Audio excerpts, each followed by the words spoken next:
Donc bonjour à toutes et à tous. Pour celles et ceux que je n'ai pas pu saluer ce matin, donc je vous souhaite la bienvenue ici au 316 boulevard de la Paix.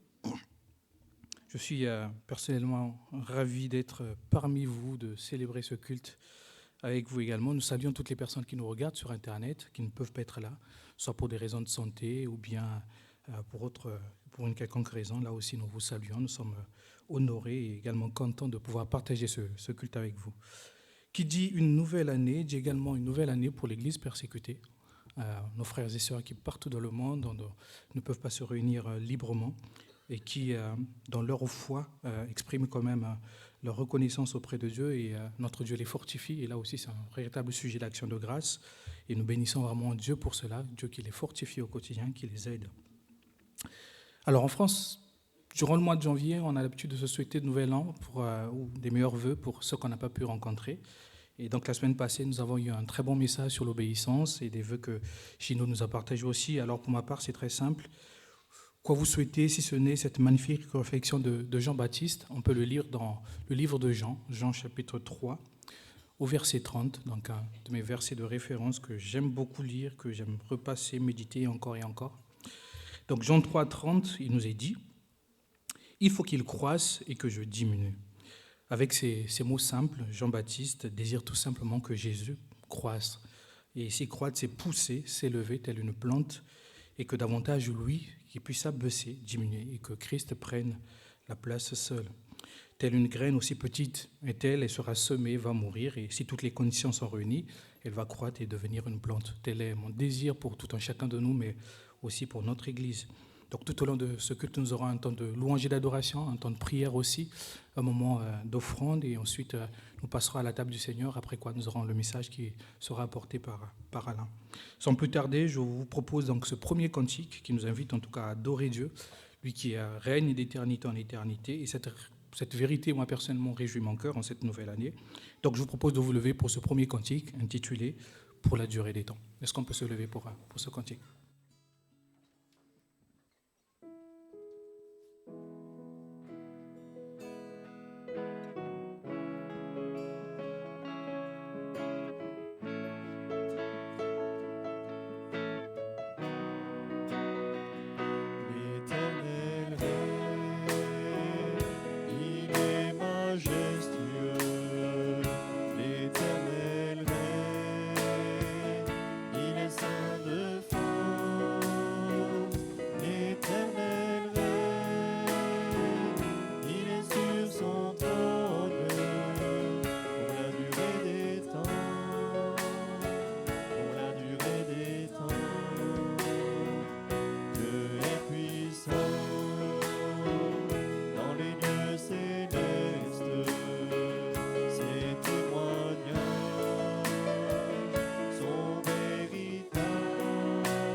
Je vous invite à prendre place et je veux prier pour ce culte.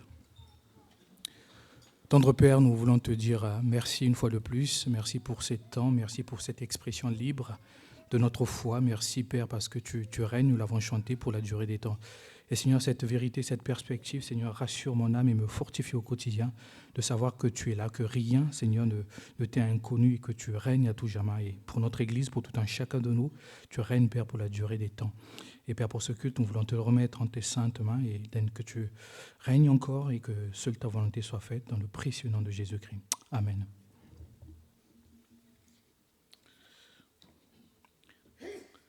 Au 1er janvier 2025, hormis le fait d'avoir changé d'année, donc nous sommes passés de 2024 à 2025, 2025 marque également la naissance d'une nouvelle génération. Voilà, il y a eu les baby-boomers, la génération X, Y, Z, la génération Alpha à partir des années donc 2000 et 2010. Et donc là, au 1er janvier, nous avons une nouvelle génération qu'on appelle par la génération Bêta. Et ce qu'un chercheur dit de cette génération, c'est que cette génération va vivre donc dans un monde où les univers numériques et physiques seront indissociables. Donc on parle un peu de multivers, avec une intelligence artificielle dans la vie quotidienne. Moi, c'est mon cas déjà dans mon domaine, je l'utilise quasiment au quotidien. Ils seront probablement une génération qui fera l'expérience des transports autonomes à grande échelle, donc des voitures sans permis et autres. Alors en écoutant tout ça, on peut se dire « Ah ben tiens, je suis dépassé par tout ça ». Et quelques-uns disent « C'était mieux avant », d'autres un peu moins. Et chacun peut se faire son avis à ce sujet. Et au sein de notre Église, donc par la grâce de Dieu, nous aurons donc des enfants qui vont naître dans cette génération bêta. Donc, moi, je me suis posé la question, moi qui suis de la génération Y, si je suis assis avec un enfant qui est né à partir de 2025, qu'est-ce que je peux lui dire de pertinent ? On voit la société change, les habitudes changent, on a des sujets qui se posent, donc des sujets fondamentaux qui se posent. Et qu'est-ce que moi je peux dire de pertinent à cet enfant, à ces personnes-là ? David répond un peu à cette question, notamment dans sa louange auprès de Dieu. Et pour cela, je vous invite à lire le psaume 145, les versets 1 à 6. Et en lisant ce psaume, le psaume 145, donc il va bientôt s'afficher, psaume 145, les versets 1 à 6. Et donc en lisant ce psaume, j'aimerais que nous puissions peser les mots de David dans son adoration auprès de Dieu. Donc David dit, « Chant de louange de David, je t'exalterai, mon Dieu, mon roi. Je te louerai jusque dans l'éternité. Oui, je te louerai tous les jours et je célébrerai jusque dans l'éternité. L'Éternel est grand et très digne de louange, sa splendeur est insondable.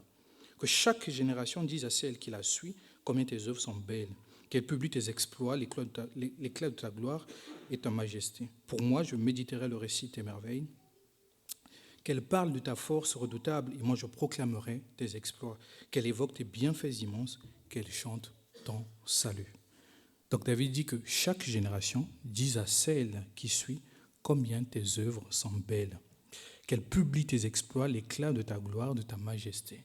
Donc, au milieu de toutes ces informations, tous ces changements socio-culturels qui viennent, David donc nous incite de parler à la génération qui nous précède et celle qui suit plus largement des exploits de l'Éternel, de proclamer, de publier les œuvres de Dieu. Voilà, telle est notre responsabilité, chers frères et sœurs, à la génération qui suit, donc d'exalter Dieu, publier ses exploits, parler de sa grandeur, combien les œuvres de Dieu sont belles.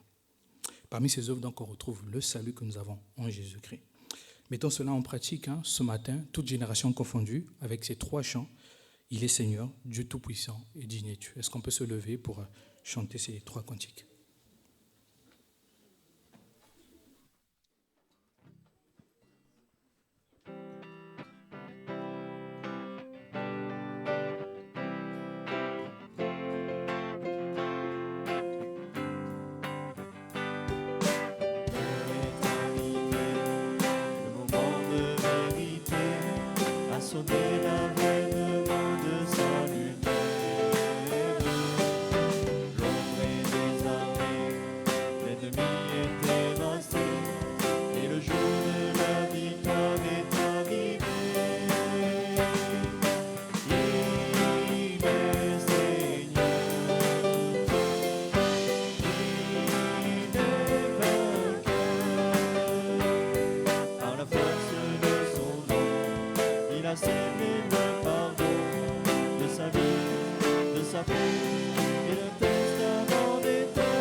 Nous amènerons les foules à sa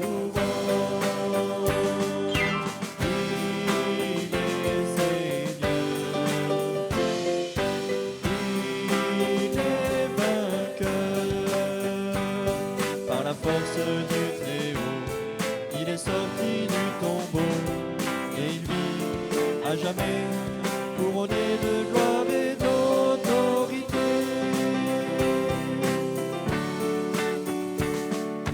L'homme est déjà là, de ce jour où l'on verra le salut de Jésus qui brillait sur terre. Rien n'est plus certain que l'étoile du matin dans le ciel illuminé de nos prières. Il est Seigneur, il est vainqueur. Que le Dieu de l'univers soit manifesté sur terre, que son nom soit loué et que règne enfin sa majesté, et que règne enfin sa majesté, et que règne enfin sa majesté.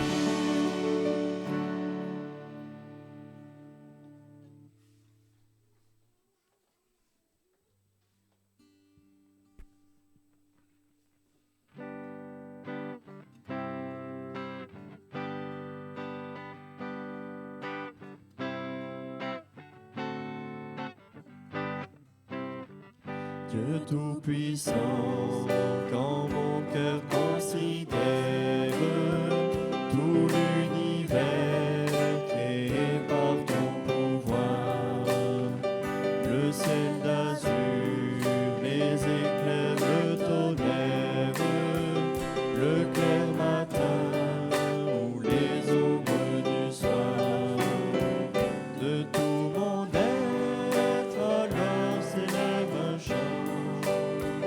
Dieu Tout-Puissant, que tu es grand, de tout mon être alors s'élève un chant.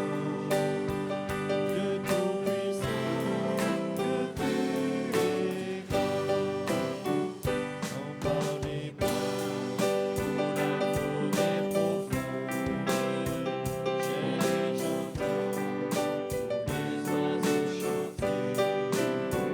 Quand sur les vents, la source avec son onde, dit aux zéphyrs son chant léger. Mon cœur heureux s'écrie à chaque instant, au Dieu d'amour, que tu es grand.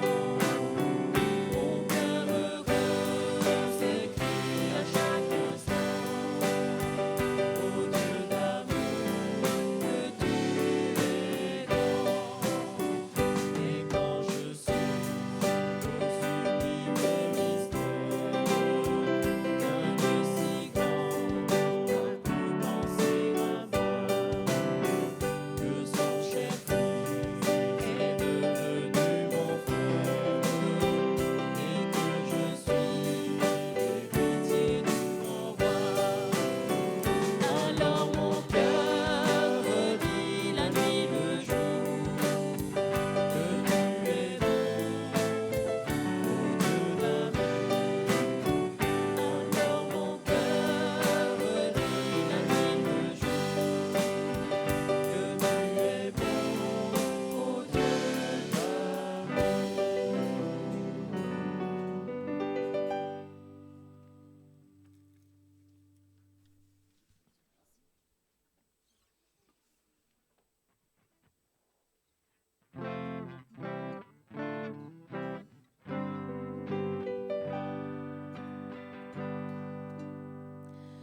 Dieu de gloire, je t'adore. Ton nom s'élève en majesté de mes lèvres. Je célèbre ta victoire, ton règne, ton autorité. Digne es-tu à nous.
Je vous invite donc à prendre place. Nous l'avons chanté, nous avons dit que notre Dieu règne, que notre Dieu est digne d'être honoré, d'être exalté. Et je vous propose donc de poursuivre dans cet esprit d'adoration avec un temps de prière, un moment pour lequel nous sommes appelés à prier librement, à haute et intelligible voix, et je conclurai moi-même ce temps par la prière. Prions.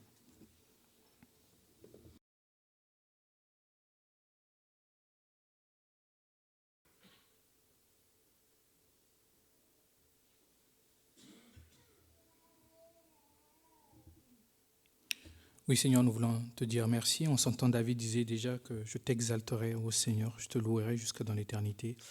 Et voici, Seigneur, pour nous, pour cette église du 316, notre manière à nous de te honorer en étant là ce matin, en te bénissant, en tout simplement élevant ton nom.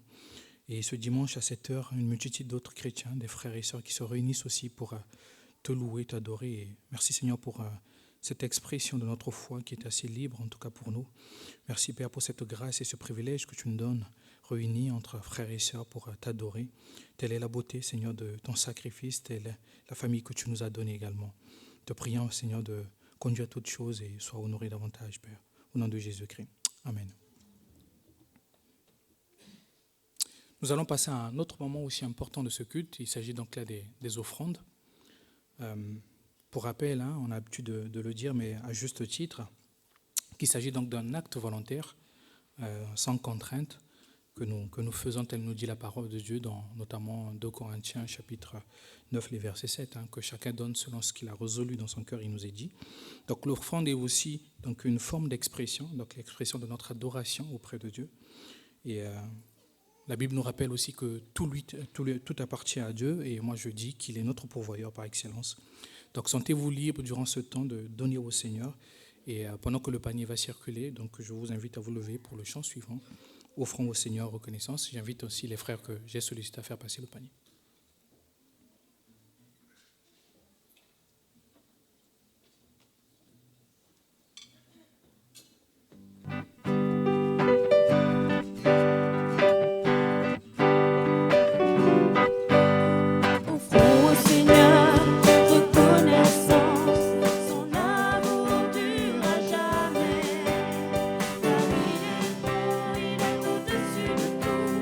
Son amour dure à jamais.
pouvez prendre place, je vais donc prier pour les offrandes.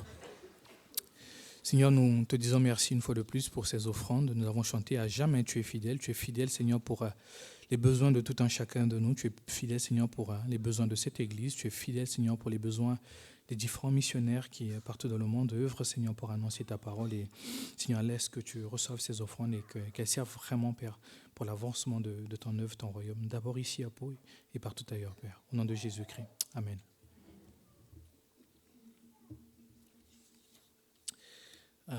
Nous allons passer à un autre moment de ce culte qui est la scène. Donc, la scène est entre autres une histoire de souvenir, un souvenir auquel nous sommes appelés à garder, comme nous dit la parole de Dieu, et qui s'oppose au droit à l'oubli.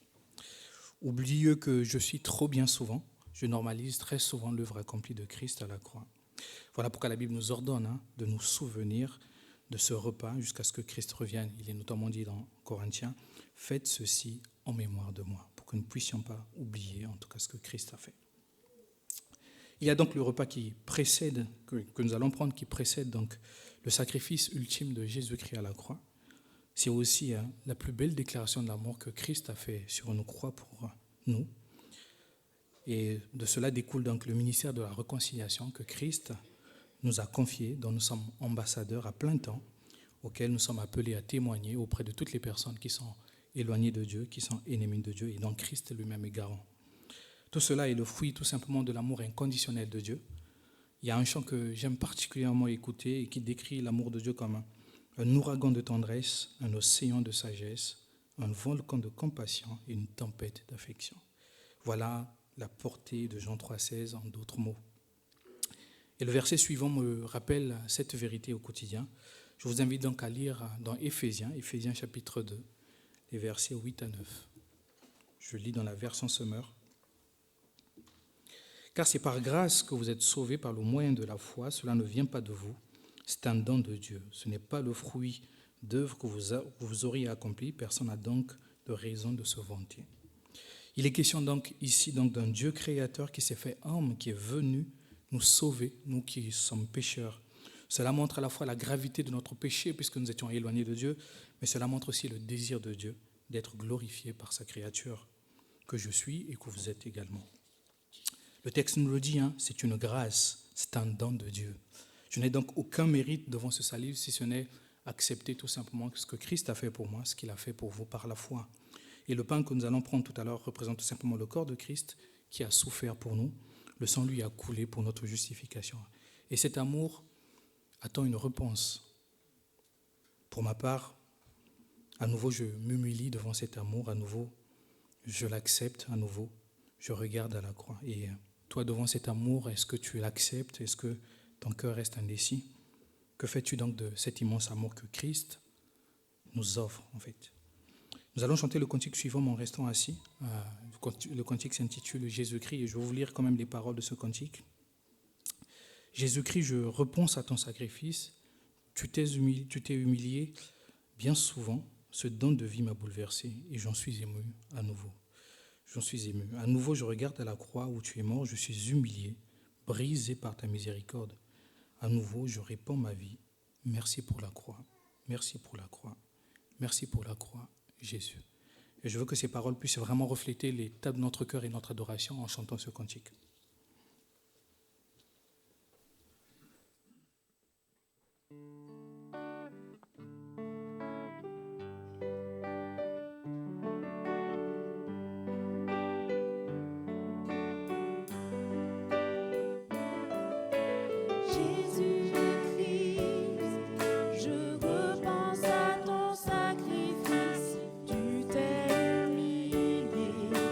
Jusqu'à la mort, bien souvent.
J'invite ainsi les frères et sœurs qui ont accepté le Seigneur Jésus-Christ dans leur cœur, qui se sont fait baptiser par immersion, à vous lever pour faciliter la distribution. J'invite aussi les frères que j'ai sollicités en début de culte à s'approcher pour m'aider à distribuer la scène. Et nous avons l'habitude donc de nous attendre avant de prendre le pain et boire le vin.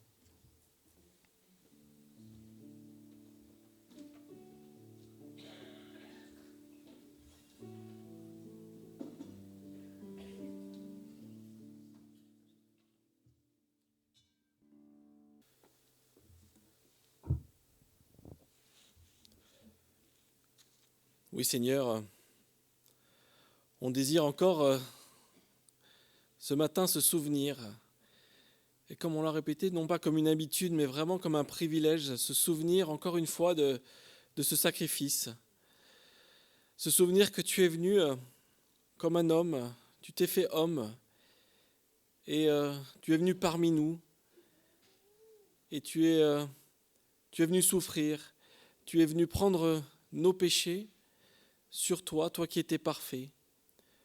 Tu t'es abaissé tel que nous ne pouvons pas le comprendre, mais c'est dans un amour infiniment grand que tu as fait cela. Et on veut se souvenir encore ce matin, avec ce pain, que tu as pris notre place, que tu as pris ce corps d'homme pour venir nous sauver par amour. Amen. Prenons le pain.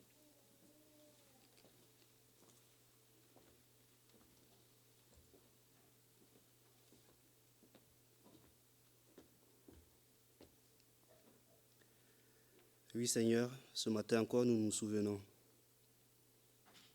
Nous vous souvenons que tu as tant souffert sur cette croix pour nous amener au Père. Tu as tant souffert sur cette croix pour ouvrir ce chemin vers le royaume des cieux. Tu as tant souffert sur cette croix pour nous racheter. Et ce matin, nous rappelons que ton sang si innocent, si pur, a coulé sur cette croix pour nous laver de toutes nos iniquités. Nous qui étions noirs, nous dont nos cœurs étaient noirs comme du cramoisi, tu l'as rendu pur par ton sang. Et ton sang continue de nous nettoyer jour après jour. Ce matin, nous voulons te dire merci. Merci pour ce immense amour. Merci pour ton sacrifice. Merci pour ton sang. Que ton nom soit glorifié dans nos vies, jour après jour. Au nom de Jésus. Amen. Prenons la coupe.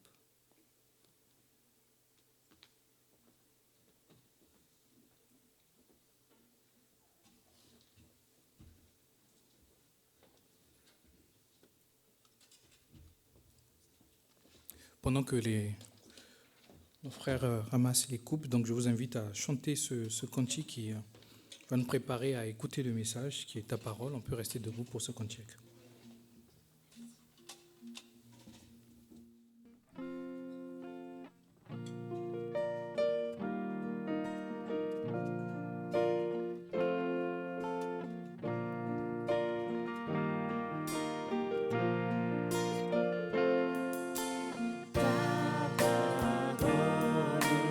Porté par l'Esprit, te révèle et te glorifie.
pouvez prendre place. Merci au groupe de louanges, à l'équipe technique aussi. Et donc, j'invite Alain à venir pour le message. Il me semble qu'il y a la chorale pour les enfants, si je ne me trompe pas. Donc, les enfants, veuillez monter avec vos moniteurs.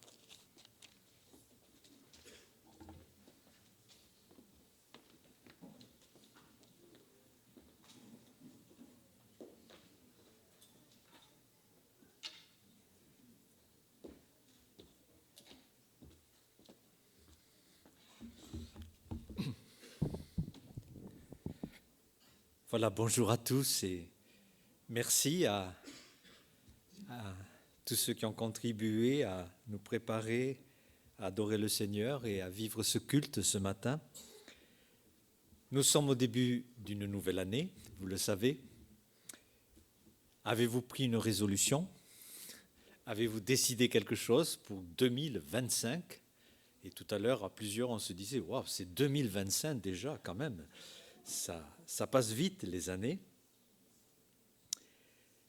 Je voudrais vous proposer de faire un bond de 2700 ans en arrière et nous allons voir un jeune de 25 ans qui tout d'un coup devient roi. Et il va prendre donc des décisions. Et nous allons nous plonger dans cet univers et essayer de nous projeter dans le contexte de l'époque de Chroniques 29. Si vous avez vos Bibles, donc regardez bien 2 Chroniques 29. Il s'agit du roi Ézéchias qui devint roi à l'âge de 25 ans. Il va régner 29 ans à Jérusalem. Sa mère s'appelait Abijah, fils de Zacharie. Il fit ce qui est droit aux yeux de l'Éternel, entièrement comme avait fait David son père. La première année de son règne, au premier mois, il ouvrit les portes de la maison de l'Éternel et les répara. Au verset 16, il fit une deuxième chose. Les sacrificateurs entrèrent dans l'intérieur de la maison de l'Éternel pour la purifier.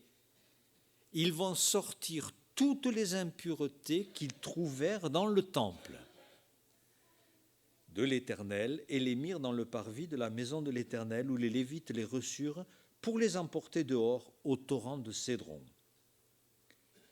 Ensuite, au verset 20, le roi Ézéchias se leva de bon matin, assembla les chefs de la ville et monta à la maison de l'Éternel. Ils offrirent 7 taureaux, 7 béliers, 7 agneaux, 7 boucs, en sacrifice d'expiation pour le royaume, pour le sanctuaire et pour Juda. Et le roi ordonna aux sacrificateurs, fils d'Aaron, de les offrir sur l'autel de l'Éternel. Au verset 30, le roi Ézéchias et les chefs dirent aux Lévites de célébrer l'Éternel avec des paroles de David et du prophète Asaph, et ils célébrèrent l'Éternel avec des transports de joie, et s'inclinèrent et se prosternèrent. Alors voilà les premières résolutions, ce que le roi a fait le premier mois de la première année de son règne. Et nous aussi, nous sommes le premier mois de 2025 et la première année du restant de notre vie. Et ce qu'a fait Ézéchias, je vous propose aussi de le faire, que nous le fassions, pour que cette année puisse vraiment partir sur de bonnes bases. Alors la première chose qu'a fait Ézéchias, c'est d'ouvrir les portes. Ce serait peut-être pour ce mois-ci, pour quelqu'un ici ce matin, la bonne chose à faire. Ouvrir ses portes. Quand j'ai commencé à découvrir la Bible, un des premiers versets que, à l'école du dimanche, on m'a appris, c'était Apocalypse, chapitre 3, verset 20. Vous le connaissez, Apocalypse 3, 20 ? Ça commence par « Voici, je me tiens à la porte et je frappe. Et si quelqu'un entend ma voix et ouvre la porte, j'entrerai chez lui, je souperai avec lui et lui avec moi. » Ouvrir la porte. Souvent, quand quand quelqu'un frappe, on ouvre. Enfin, on ouvre ou on n'ouvre pas. Si on n'ouvre pas, la personne ne va pas entrer. Mais il est certain que peut-être depuis des années, Dieu frappe à la porte de votre cœur. Et une des clés de la vie, c'est de savoir ouvrir quand le Seigneur nous parle. Ouvrir la porte. Et peut-être vous vous demandez, j'ouvre pas, qu'est-ce que je fais? Est-ce que ce n'est pas dangereux d'ouvrir? Est-ce que c'est une bonne chose? Les chrétiens peuvent témoigner, oui, un jour j'ai ouvert mon cœur au Seigneur. Alors, c'est une façon de parler qui dit, je lui ai fait confiance et j'ai considéré qu'il existait, je l'ai accepté. Et il est entré dans ma vie. Et puis nous, qui l'avons invité dans notre vie, se pose une deuxième question à laquelle peut-être on ne pense pas. Est-ce que le Seigneur a accès à toutes les pièces? Parce que le Seigneur est peut-être dans la maison. Et puis il nous dit parfois, mais qu'est-ce qu'il y a derrière cette porte-là dans le placard? Ah non, mais ça c'est privé. Seigneur, ça c'est... Oui, bon, c'est pas... Non, tu n'aimerais pas tellement voir ce qu'il y a derrière. Ouvrir la porte. Et quand on ouvre la porte, il y a un phénomène qui arrive qui est immédiat. Les choses s'éclairent. Si vous avez ouvert vos volets ce matin, déjà, la lumière rentre. Elle pénètre dans la maison. Et quand le Seigneur entre dans une vie, lui qui a dit « Je suis la lumière du monde », eh bien la lumière vient dans notre vie. Alors cette année, enfin à ces dernières fêtes, vous savez qu'il y a eu une coïncidence étonnante entre la célébration des fêtes juives et chrétiennes. Donc le 25 décembre, c'était Noël, et 25 décembre, c'était la fête de Hanouka. Alors Hanouka, c'est quoi cette fête? Dans les années 160 avant Christ, eh bien les Juifs ont pu récupérer le temple et ils ont aussi fait un peu ce qu'a fait Ézéchias. Ils ont mis de l'ordre, ils ont chassé les idoles et il restait un tout petit peu d'huile pour que le chandelier fonctionne à nouveau. Mais c'était très peu. Alors ils ont utilisé cette huile pour permettre qu'il y ait de la lumière, mais il en manquait. Mais le miracle, selon l'histoire, c'est que cette huile a éclairé le temple pendant 8 jours, le temps de fabriquer une huile sainte particulière pour le temple. Et alors il y a eu une célébration et on a inauguré le service. Hanouka veut dire inauguration. Et je me suis demandé cette année, en janvier, mais qu'est-ce que je pourrais bien inaugurer avec le Seigneur? Si la lumière est là, ce Seigneur qui est vraiment une vraie lumière. Mais comme dit l'Évangile, les hommes préfèrent la lumière, les ténèbres à la lumière parce que leurs œuvres sont mauvaises. Pouvons-nous décider d'avoir Christ dans notre cœur et par sa présence voir ce qui ne va pas et oser le changer? Parce qu'ensuite, ce qui s'est passé au verset 16, les sacrificateurs sont rentrés. Alors il y a eu un grand nettoyage, parce que vous savez, quand il y a la lumière, même c'est presque étonnant, ça fait peur, quand on voit un rayon de lumière traverser une pièce, on voit plein de particules de poussière. Oh là là, mais il y en a de la poussière. Alors elle n'est peut-être pas posée sur les meubles, parce que tout le monde est très appliqué et astique sa maison. Mais elle est là, cette poussière, prête à nous envahir. Donc, ils ont rassemblé toutes les impuretés, nous dit la Bible, et les Lévites les ont emportés en dehors au torrent de Cédron. il est certain que le souverain sacrificateur, s'il vient dans votre vie, il va faire du nettoyage. Il va dire non, ça c'est plus à sa place, on va le jeter. Alors la configuration du temple, c'était qu'il y avait donc il est placé sur une colline, il y a un contrebas très abrupt, et au fond il y a un torrent qui s'appelle le torrent de Cédron, et qui coule jusqu'à la mer Morte. Alors ça ne paraît pas très écologique, hein, tout était jeté là, dans ce torrent, et toutes les impuretés partaient.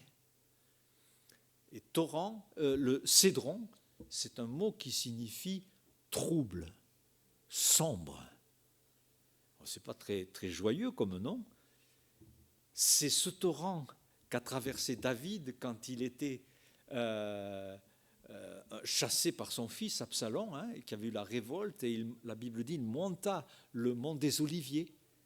C'est ce torrent que Jésus a traversé pour entrer dans le jardin de Gethsémane et connaître l'agonie des temps sombres. Mais notre Seigneur a connu ces temps sombres pour justement nous purifier. Le Fils de Dieu qui a été rejeté par son peuple traverse ce torrent. Il s'est chargé de nos péchés. Et ils vont disparaître.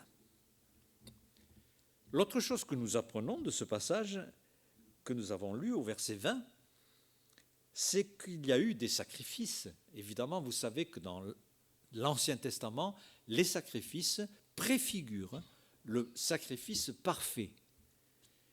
Avant, il n'était pas parfait. Il y avait des sacrificateurs qui étaient eux-mêmes des pécheurs et qui ne pouvaient pas être permanents puisque c'était des hommes. Jusqu'au jour où est arrivé le souverain sacrificateur qui n'a pas besoin de transmettre son service puisqu'il est ressuscité. Et le roi ordonne, on fête ces sacrifices sur l'autel de l'Éternel. Hein. Mais pourquoi cette précision ? Eh bien parce que son père, qui malheureusement a vécu loin de Dieu et a fait beaucoup de mauvaises choses, Akab, était allé dans un voyage en Syrie et avait découvert un autel qui vraiment, il a flashé dessus. Oh, quel autel! Il a de la classe, il a de l'allure. Je vous demande de le copier, de faire le même, et on va l'installer dans le temple. Ça va avoir de l'allure. On pourrait parler plus familièrement, mais on ne va pas le faire. Ça, vraiment, ça va impressionner. Et c'est cet autel qui est installé. Et dans la Bible, on voit que l'autel officiel, il est mis de côté. Il est poussé, parce que c'est encombrant quand même. Donc, on met le nouvel autel. C'est pour cela que Ézéchias dit, faites les sacrifices sur l'autel de l'Éternel, pas celui que mon père a installé, en fait.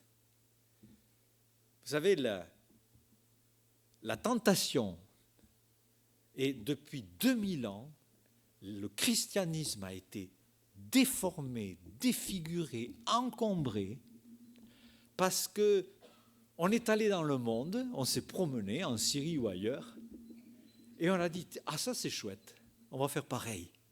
On va l'importer et on va l'installer dans le service de Dieu. Et après 2000 ans, on a pris mais une foule de choses, des traditions, des superstitions qu'on a christianisées. Et c'est vraiment d'une tristesse terrible parce que l'image de la simplicité de l'Évangile est voilée pour énormément de gens, alors qu'ils seraient heureux et qu'ils pourraient profiter de la beauté de l'Évangile. Et dans le monde moderne, on continue. Alors, il y a eu les traditions, il y a eu tant de choses, mais aujourd'hui, c'est quoi ? C'est des choses plus modernes. Ça peut être le management. On va conduire une église comme on conduit une entreprise. Ça peut être le leadership, ça peut être plein de choses qui sont dans le monde. Mais nous n'en avons pas besoin. On n'en a vraiment pas besoin. Alors évidemment, il y a des choses de sagesse. Hein. Et il est vrai que le monde nous contraint, dans les finances par exemple, des procédures pour ne pas être hors la loi. Et nous ne pouvons pas faire autrement que de respecter la loi. Et de toute façon, on n'a pas attendu la loi pour avoir des comptes clairs, limpides, que tout le monde peut consulter, afin de voir que tout se fait avec sagesse. Mais il y a une question qui avait été posée à un homme de Dieu. Quel est le plus grand danger pour une église ? Le danger, a-t-il répondu, ce n'est pas que l'église soit dans le monde, mais que le monde soit dans l'église. Et c'est quelque chose auquel nous devons veiller. Et enfin, ils célébrèrent l'Éternel. Après avoir chassé les impuretés, après avoir fait les sacrifices, après avoir ouvert les portes, ils célébrèrent l'Éternel. Au verset 30, ils ont célébré l'Éternel avec les paroles de David, donc probablement avec les psaumes, avec des transports de joie. Alors cette année, vraiment que chacun connaisse des transports de joie, parce que nous avons vraiment fait ces choses fondamentales, de nous mettre en règle avec Dieu, de lui ouvrir les portes. Et il y a, quand on fait cela, une joie qui vient du ciel. Ce n'est pas la joie du monde, c'est une autre joie.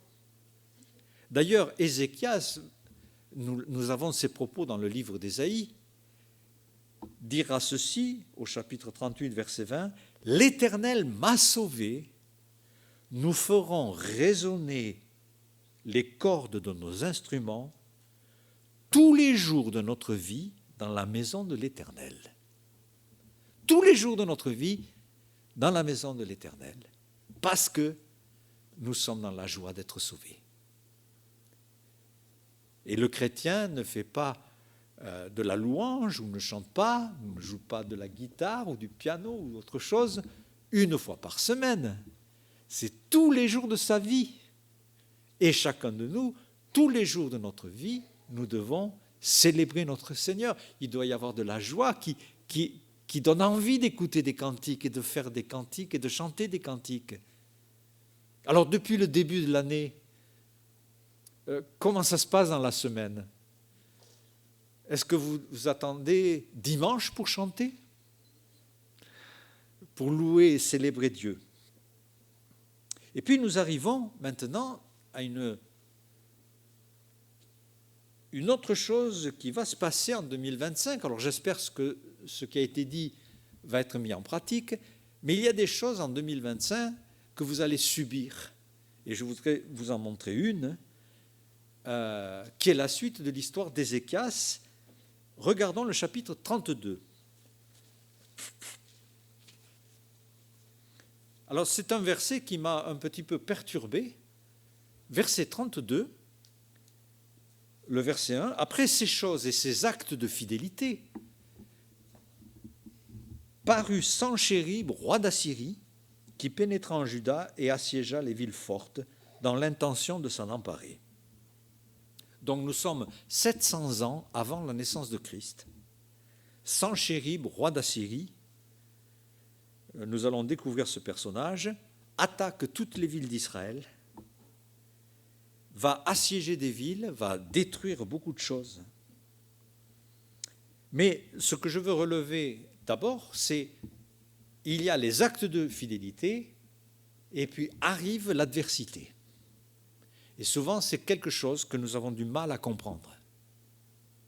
Comment, après ce que je fais pour toi, Seigneur, je fais tout, voilà, comme tu me le demandes, mais pourquoi je suis assiégé ? Peut-être par des circonstances difficiles, par justement de devoir supporter des personnes qu'on aimerait n'avoir jamais connues ou croisées. Bref, il y a plein de choses qui font que ça ne se passe pas merveilleusement. Et certains se disent, mais je croyais qu'être chrétien, c'était le bonheur absolu. Qu'est-ce que vient faire Sanchérib dans ma vie puisque j'ai été fidèle? D'ailleurs, c'est une confession, il faut être honnête avec Dieu. On peut le dire ça au Seigneur. Je ne te comprends pas, Seigneur. Je ne suis coupable de rien, et pourquoi tout ça m'arrive? Et je suis sûr que nous avons eu les uns et les autres cette pensée. D'ailleurs, un psaume l'exprime très bien, un des fils de Corée l'exprime, psaume 44. Et c'est sans filtre, hein. C'est direct. Et je crois que le Seigneur aime qu'on soit direct et sans filtre. Tu nous livres comme des brebis, verset 12, hein, comme des brebis à dévorer. Tu nous disperses parmi les nations. Tu vends ton peuple pour rien. Tu ne l'estimes pas sa grande valeur. Tu fais de nous un sujet d'opprobre pour nos voisins, de moquerie, de risée. Ma honte est toujours devant moi, la confusion couvre mon visage, et la voix de celui qui m'insulte et m'outrage à la vue de l'ennemi et du vindicatif. Et là arrive la phrase. Tout cela nous arrive sans que nous t'ayons oublié, sans que nous ayons violé ton alliance. Après ces actes de fidélité, Sanchérib arrive, attaque toutes les villes d'Israël. Dans le verset 2 et 3, dans 2 Chroniques 32, Ézéchias, voyant que Sanchérib était venu pour attaquer Jérusalem, qu'est-ce qu'il fait? Alors il s'est peut-être posé cette question que nous venons de voir. Mais voilà ce qu'il va falloir faire en 2025, quand les jours ne seront pas toujours au beau fixe. Alors je trouve qu'il a eu beaucoup de sagesse, hein, il était tout jeune, 25 ans. La première chose qu'il fait, donc il se rassemble avec son conseil, et il s'occupe de l'eau. Il s'occupe de l'eau. Il a bouché les sources d'eau qui étaient hors de la ville, et il les a détournées pour qu'elles arrivent dans la ville et pour qu'il ne manque pas d'eau. C'est étonnant comme décision. La première de toutes les décisions, alors évidemment, ils étaient physiquement assiégés. Il faut s'imaginer des armées avec des casques, des arcs, et qui arrivent sur la ville. Il faut absolument que nous ayons accès à l'eau et pas eux. Et là, la devise que nous pouvons prendre pour nous en 2025, que rien ne me coupe de la source d'eau spirituelle. Alors, qu'est-ce que c'est ce lien avec la source? Beaucoup de passages en parlent, je vous en donne juste 2 ou 3. Jérémie 17, verset 7. « Béni soit l'homme qui se confie dans l'Éternel et dont l'Éternel est l'espérance. Il est comme un arbre planté près des eaux et qui étend ses racines vers le courant. Il n'aperçoit point la chaleur quand elle vient, son feuillage reste vert. Et dans l'année de la sécheresse, il n'a pas de crainte. » Ou dans l'année où il est assiégé, il n'a pas de crainte. Il continue de porter du fruit parce que cet arbre reste toujours lié avec l'eau. Le psaume 1, versets 2 et 3, nous le connaissons bien. Il est question de celui qui trouve son plaisir dans la loi de l'Éternel. Et là, nous comprenons bien que la source, c'est la parole de Dieu, c'est notre Seigneur lui-même. Et qui la médite jour et nuit. À partir de là, quand quelqu'un se nourrit de cette parole, il est comme un arbre planté près d'un courant d'eau. Il est en contact, en relation avec la source. Alors je ne sais pas comment vous avez pris des dispositions pour cette année, pour mieux connaître la parole de Dieu, pour découvrir des choses, et c'est incessant. Et personnellement, puisque j'ai un peu plus de temps qu'avant, mais je découvre des choses que j'avais pas eu peut-être le temps ou pas pris plutôt le temps de découvrir avant. Mais c'est des trésors sans fin. Quelle source magnifique! Et nous devons rester attachés à cette parole. Et j'espère que Dieu ne va pas dire de nous, comme il est dit dans Jérémie 2,13, « Ils m'ont abandonné, moi qui suis une source d'eau vive pour se creuser des citernes qui ne retiennent pas l'eau. » Ensuite, Ézéchias va prendre courage et il va parler. Alors, il est assiégé, il va parler. « Ne craignez point, ne soyez pas effrayés devant le roi d'Assyrie et devant toute la multitude, car il y a avec nous plus qu'avec lui. Avec lui est un bras de chair, avec nous est l'Éternel, qui nous aidera à combattre. » Et le peuple eut confiance dans ce que venait de dire Ézéchias. Il y a plus avec nous qu'avec lui, fait écho à ce qu'avait dit Jean, celui qui est en vous est plus grand que celui qui est dans le monde.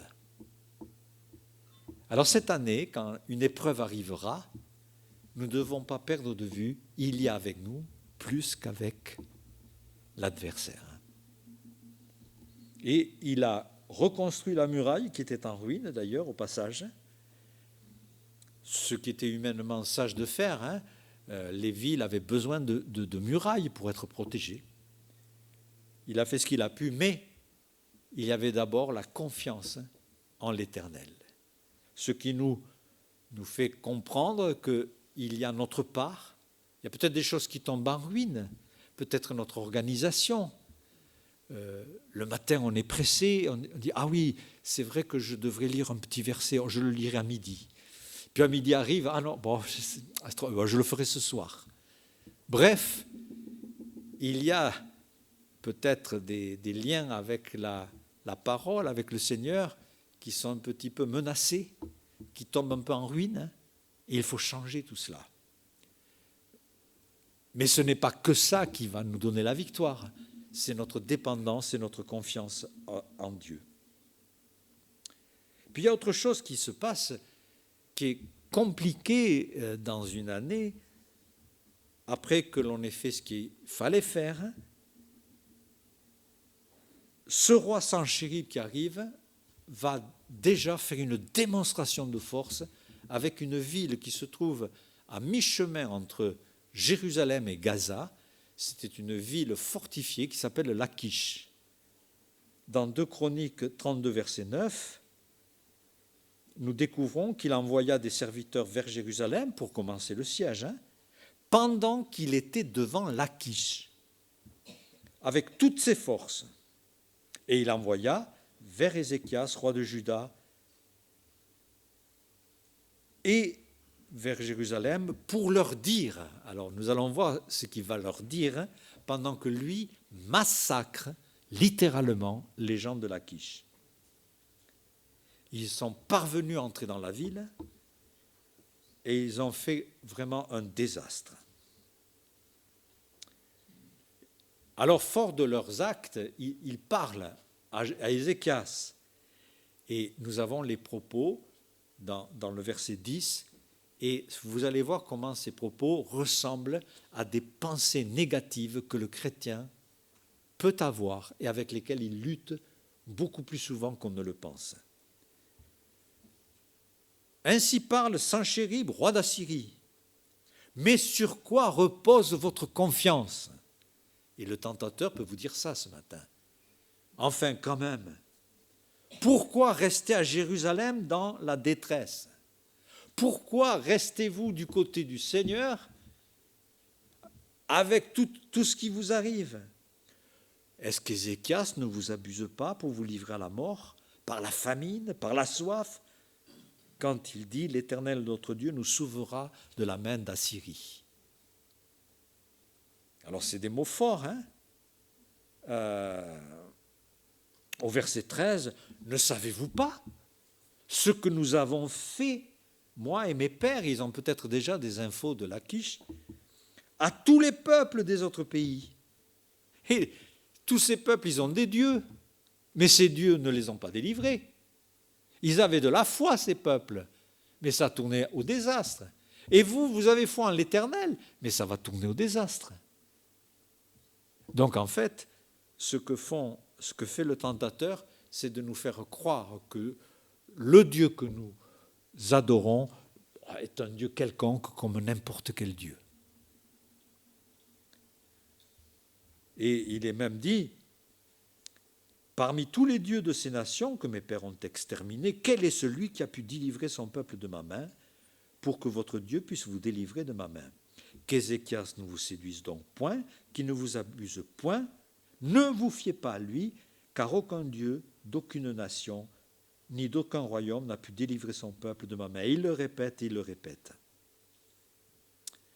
D'ailleurs, il envoya une lettre insultante pour l'Éternel, le Dieu d'Israël, en s'exprimant ainsi: de même que les dieux des nations des autres pays n'ont pu délivrer leur peuple de ma main, de même le Dieu d'Ézéchias ne délivrera pas son peuple de ma main. Et les serviteurs de Sanchérib crièrent à haute voix en langue judaïque, afin de jeter l'effroi et l'épouvante, pour être sûr que tout le monde comprenne bien. Parmi tout le peuple qui était là sur la muraille, et il voyait les armées, il voyait le porte-parole de Sanchérib qui parlait. Vous vous rendez compte de la situation? C'est une situation vraiment qui met la foi à l'épreuve. Et ces pensées, ces choses-là, certainement, nous l'avons eu. N'écoutez pas Sanchérib. Ah, il y a un chrétien qui te propose de faire confiance au Seigneur, ne l'écoute pas. Ce qu'il te dit, c'est des histoires, c'est des fables comme les autres nations ont des fables. Que faire? Alors, une seule chose à faire, c'est ce qu'a fait Ézéchias au verset 20. Le roi et le prophète Ésaïe se mirent à prier et ils crièrent à l'Éternel. C'est tout ce qu'il y avait à faire. Et il va se passer un miracle assez étonnant. Alors l'Éternel envoya un ange qui extermina dans le camp du roi d'Assyrie tous les vaillants hommes, les princes et les chefs. Donc tout d'un coup, il y a eu un nombre considérablement de morts, son armée disparaît par l'extermination, et le roi, confus, retourne chez lui, dans l'Irak actuel, c'est-à-dire dans sa capitale qui s'appelle Ninive. Et en conclusion, on peut dire ceci, voilà, l'Éternel sauva Ézéchias et les habitants de Jérusalem de la main de Sanchérib et de la main de tous, et il les protégea contre ceux qui les entouraient. Et là se termine la méditation que je voulais vous donner. Oui, en 2025, il y a des choses fondamentales à faire. Oui, en 2025, nous connaîtrons des adversités, des tentations qui viendront. Et nous pouvons prendre l'exemple d'Ézéchias qui finalement a crié à l'Éternel, a rappelé que celui qui est avec lui est plus grand que celui qui est en face. Mais à la conclusion de cette méditation, je voudrais ouvrir une petite annexe archéologique. Parce que ces histoires que nous prenons, qui nous servent d'inspiration et de base pour quand même déterminer notre comportement de vie. La question qui se pose, mais elles viennent d'où ces histoires? Est-ce qu'elles sont vraies ou pas? Est-ce qu'elles sont authentiques? Parce que, en fait, on a plein d'histoires comme ça, desquelles nous tirons des principes, des leçons de vie. Alors je voudrais on va le voir par 6 diapositives différentes qui nous confirment combien la Bible est vraie, digne de confiance. Alors il y a beaucoup de raisons, mais la raison archéologique en est une. D'abord, Sanchérib a attaqué les villes d'Israël. Et la première photo que je voudrais vous montrer, c'est la photo de Lachish telle qu'elle était représentée. Elle pouvait exister à l'époque. Donc cette ville de Lachish ressemble à notre Carcassonne actuelle. bien fortifiée. C'était une ville qui avait été prise par Josué quand il avait conduit l'armée d'Israël. Cette ville, donc, a été redécouverte. Et il y a des fouilles modernes qui nous permettent de voir la ville, enfin, l'endroit aujourd'hui. Alors, la photo suivante nous montre des remparts, et il a été montré que ces remparts datent du temps des Assyriens. Donc, c'est le seul vestige assyrien là sur place qui a été trouvé. Alors beaucoup de fouilles se font actuellement dans cette ville de Lachish. Mais Lachish est intéressant parce que il y a d'autres traces qui ne sont pas sur place. Et si vous avez donc le privilège d'aller à Londres, à Chicago, à Jérusalem, vous allez découvrir beaucoup de choses sur Lachish. En 1845, à Ninive, on a découvert presque un reportage visuel du siège de Lachish, donc de l'attaque de Lachish, pendant que le serviteur de Sanchérib était sur Jérusalem pour démoraliser le roi. Et la photo suivante, si vous allez au British Museum, vous allez découvrir quelque chose qui a été découvert donc il y a quelque temps, des bas-reliefs que Sanchérib a demandé de faire et qui montrent sa victoire sur Lachish. Donc on y voit, alors on n'a pas le temps ce matin, mais on peut zoomer mètre par mètre, et vous pourrez le faire à la maison, chercher ce bas-relief, vous allez voir les archers, vous allez voir Sanchérib sur son trône, tout heureux de voir les Juifs se prosterner devant lui. Vous allez voir malheureusement des gens, comment il traitait les gens, et il les décapitait, les prisonniers qui ont été emportés. Bref, c'est presque un reportage, un vrai reportage, je ne dirais pas en images, oui, c'est des images, mais c'est absolument réel. Et cela a été découvert à Ninive. Au passage, jusque dans les années 1800, on disait que la Bible n'est pas vraie parce qu'il ne peut pas y avoir d'histoire de Jonas puisque Ninive n'existe pas. Alors on a découvert Ninive, mais après on a découvert beaucoup de choses à Ninive.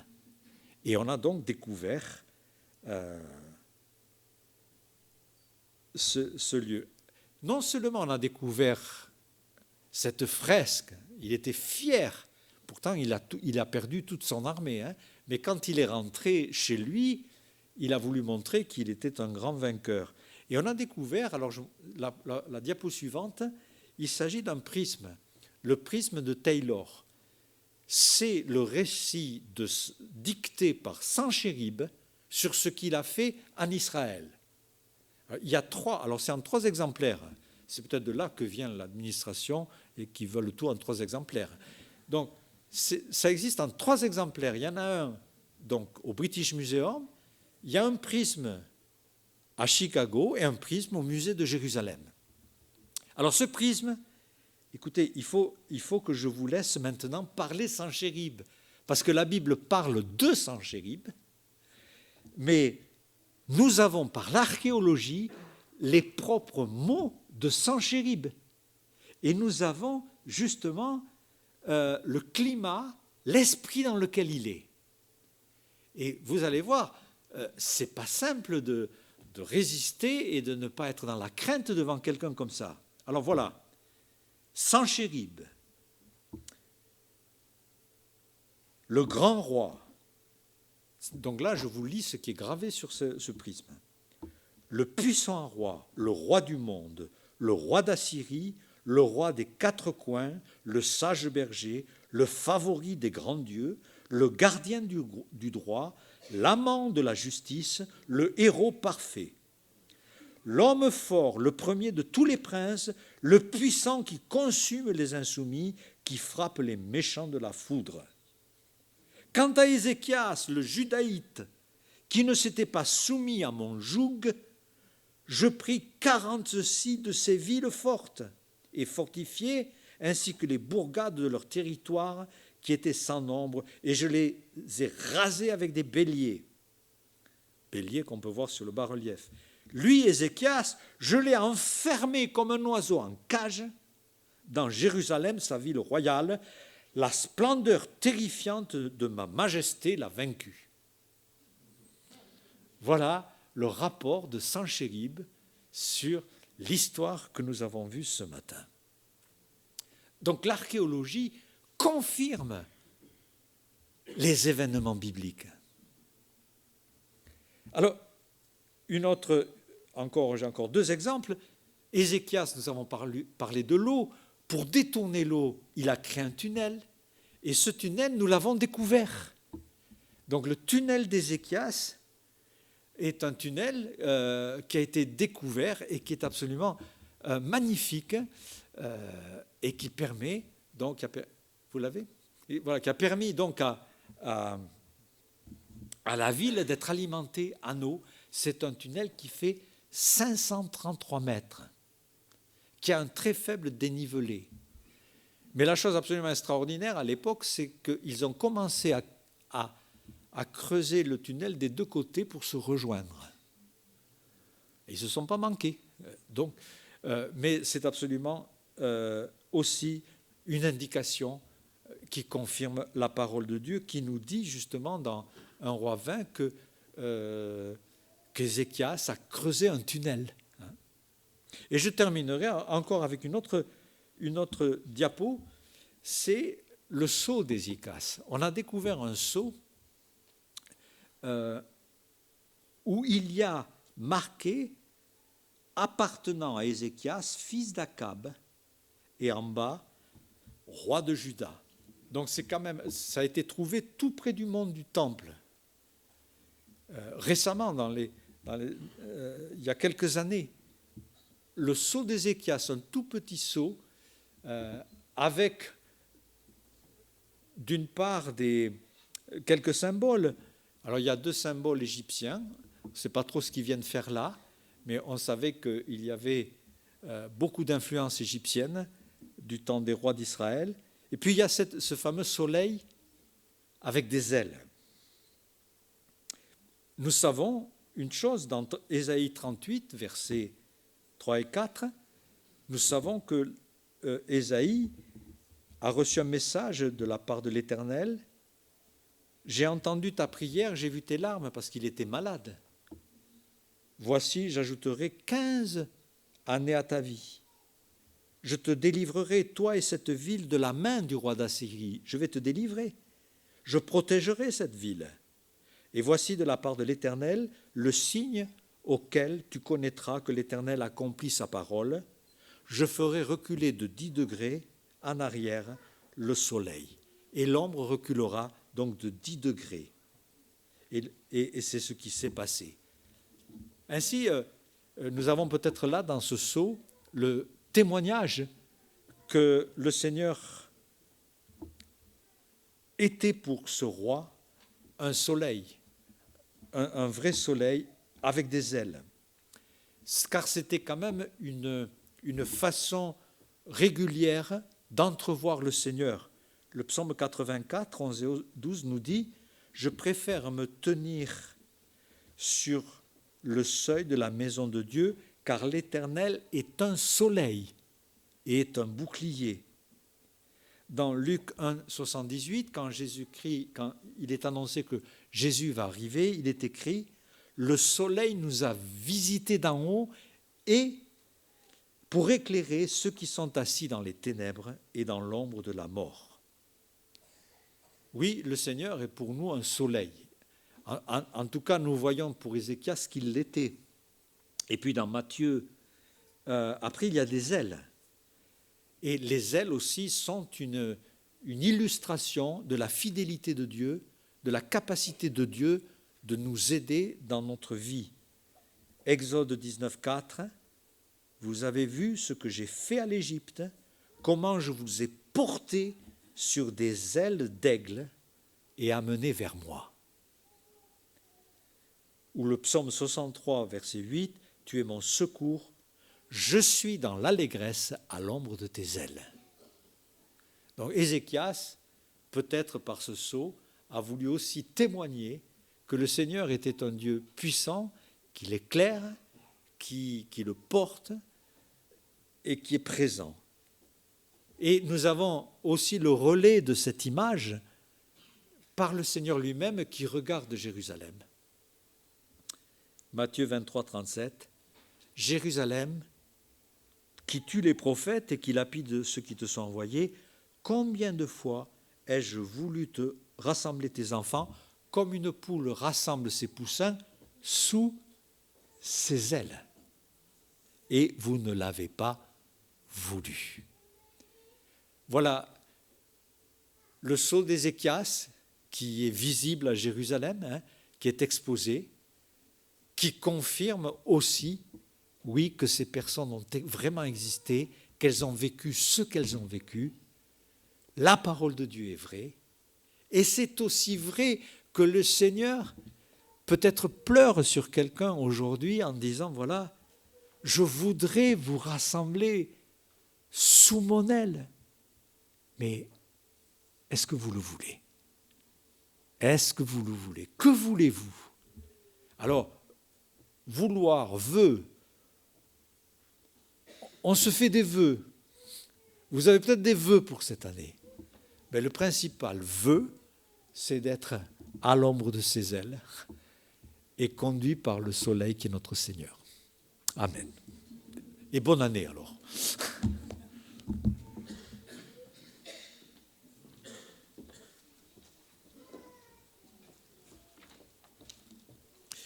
Merci Alain pour ce très beau message qui nous invite à la simplicité de l'Évangile, comme nous l'avons vu par Ézéchias. Et au groupe de jeunes adultes, actuellement, on étudie le livre des Actes des Apôtres. On était émerveillés, notamment avec les jeunes, de voir comme l'Évangile était simple, dans la persévérance, dans la communion fraternelle avec les frères et sœurs. Ce message aussi qui nous invite à ouvrir vraiment nos cœurs à Dieu et faire de la place et faire du ménage avec Dieu et non sans Dieu. Et par la suite, donc, nous sommes appelés à être abreuvés continuellement auprès de cette source d'eau vive. Et donc le temps est avancé, nous prenons congé donc de toutes celles et ceux qui nous regardent sur Internet. Là aussi, nous vous souhaitons un bon week-end et nous vous remercions en tout cas pour votre fidélité. Et j'appelle...